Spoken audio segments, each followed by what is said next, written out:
Valère, tu viens de me dire que tu as 31 ans et j'étais déjà journaliste quand ton père était au Matra. Ah oui. Bon, déjà, ça veut dire que je suis un vieux débris. Mais c'est ouf comment ça passe vite. Hein. Ouais.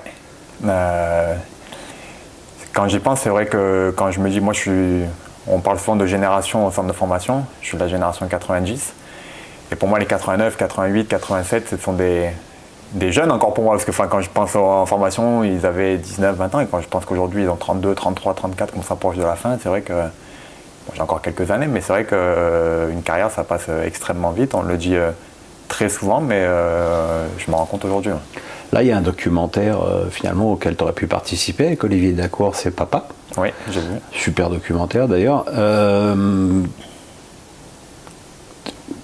Très souvent, on voit ton père dans les tribunes quand tu joues. C'est encore un lien, je te parle pas de lien filial, mais de lien footballistique très fort. Oui, bien sûr. Déjà parce qu'il aime ça, il aime le foot. Et puis je pense qu'il a revu un peu sa passion à travers mon parcours aussi.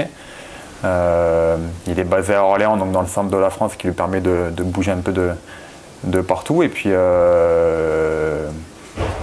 ça nous permet de partager une passion commune et une histoire commune, parce qu'on a fait tous les deux une carrière dans le championnat français. Et je pense qu'il a revu des émotions différentes. Je crois qu'il m'avait dit que c'était encore un peu plus stressant pour lui quand il était dans la tribune que quand il était joueur. Mais ça lui permet de me suivre aussi. Pour ça, on peut dire que vous êtes deux joueurs extrêmement différents. D'abord, il était gaucher. Ouais. J'allais dire laborieux, mais c'est pas juste. C'est pas juste. Il n'était pas laborieux, Bruno. Il avait une jolie patte gauche, mais bon, il était extrêmement défensif. Toi, tu es un attaquant. Il y a une raison à ça ou... Non. Si tu dois être droitier, tu dois tenir ça de ta mère, j'imagine. Après, on se retrouve dans je pense, l'état d'esprit, le côté bagarreur, le côté joueur qui lâche rien. Après, c'est sûr qu'il avait un rôle plus défensif que ce que j'ai aujourd'hui sur le terrain. On a un bon jeu de tête aussi tous les deux, je pense. Après, au premier poteau, tous les deux. Tous les deux au premier poteau. C'est vrai qu'il me disait, de ce que j'ai vu dans quelques cassettes à l'ancienne, qu'il marquait pas mal de buts sur corner. Avec Arthur Georges, tu marquais sur corner, parce que t'en bouffais les corners à l'entraînement. Et donc du coup, après, oui, on a pas mal de différences, notamment au niveau du poste et justement de certaines caractéristiques sur le terrain. Bon, on va un petit peu découper ta carrière, on va passer directement à Monaco. Monaco, c'était... En fait, j'avais l'impression qu'à chaque fois que tu marquais un but, on disait, ah putain, quand même, Valère Germain, quel joueur. Ouais, ça a été Mais on dit un peu la même chose avec Dolberg, qui en plus on en marque quand même quasiment jamais, il faut dire ce qui est. Mais bon, à Monaco, ça marchait très très bien, dans un système à deux attaquants. Ça, on va en reparler après, avec Falcao.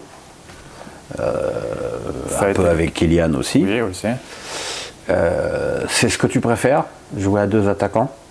Alors déjà, à Monaco, c'est vrai que ça a été une période merveilleuse de ma carrière. Ça a été depuis le centre de formation jusqu'à la dernière saison où on a été champion de France. On a atteint la demi-finale de Ligue des Champions. Donc j'ai tout connu, la descente aussi en Ligue 2, la dernière place en Ligue 2 avant que les nouveaux propriétaires arrivent, la remontée en Ligue 1.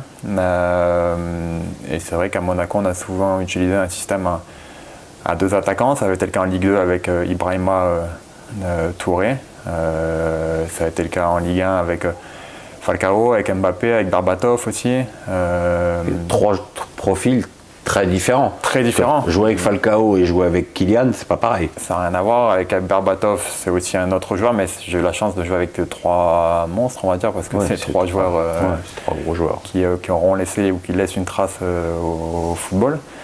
Et c'est sûr que j'aime bien être accompagné. Après, aujourd'hui, par exemple, à Montpellier, je joue seul devant, mais si un bloc qui est proche de son attaquant, ça me va aussi pour essayer de combiner. Je l'ai déjà répété dans certaines interviews. C'est vrai que par rapport, par exemple, à un joueur comme Giroud ou Zlatan, j'en sais rien, qui sont des gabarits, qui peuvent jouer seul devant à 20-30 mètres de leur bloc parce qu'ils arrivent à garder le ballon, à faire remonter leur bloc. J'ai un profil différent, donc j'ai besoin que mon équipe soit proche de moi, que mon équipe joue au ballon et qu'on arrive à avoir des situations pour essayer de finir. Donc après ta très belle carrière monégasque, tu vas à Marseille Oui. Parce que c'est un club où ton père a joué, Voilà. où je pense que tu as un attachement aussi. Et là, on va pas se mentir, ça a été un peu une cata. Pas tant une cata que ça. La première saison, je fais ma meilleure saison au niveau des stats. Elle est un peu gâchée, on va dire, par cette finale d'Europa League, où je loupe une action au bout de 5 minutes de jeu. Et après, Contre l'Atlético. voilà. Où je loupe une occasion au bout de 5 minutes de jeu et on perd 3-0 derrière. Enfin, vu les conneries défensives, ça va être un peu gonflé de dire que c'est de ta faute. Beaucoup me le reprochaient, beaucoup me le reprochent encore Mais aujourd'hui. beaucoup, mais ça on va en reparler, mais beaucoup t'ont fait beaucoup de reproches. C'est comme ça, faut savoir encaisser quand on est joueur. Je ne vais pas te mentir, ça a été dur à certains moments. La deuxième saison, elle a été dure collectivement. J'ai mis 8 ou 9 buts en championnat en jouant la moitié des matchs titulaires, donc c'était pas exceptionnel, c'était pas non plus une catastrophe.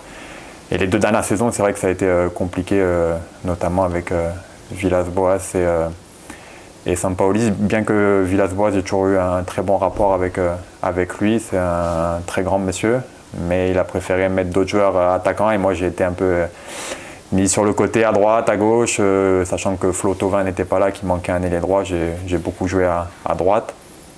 Je pouvais rendre service à ce poste-là, mais Ouais, sur une saison complète.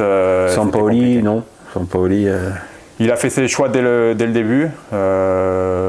J'étais pas dans ses choix, et puis voilà, j'en veux à personne.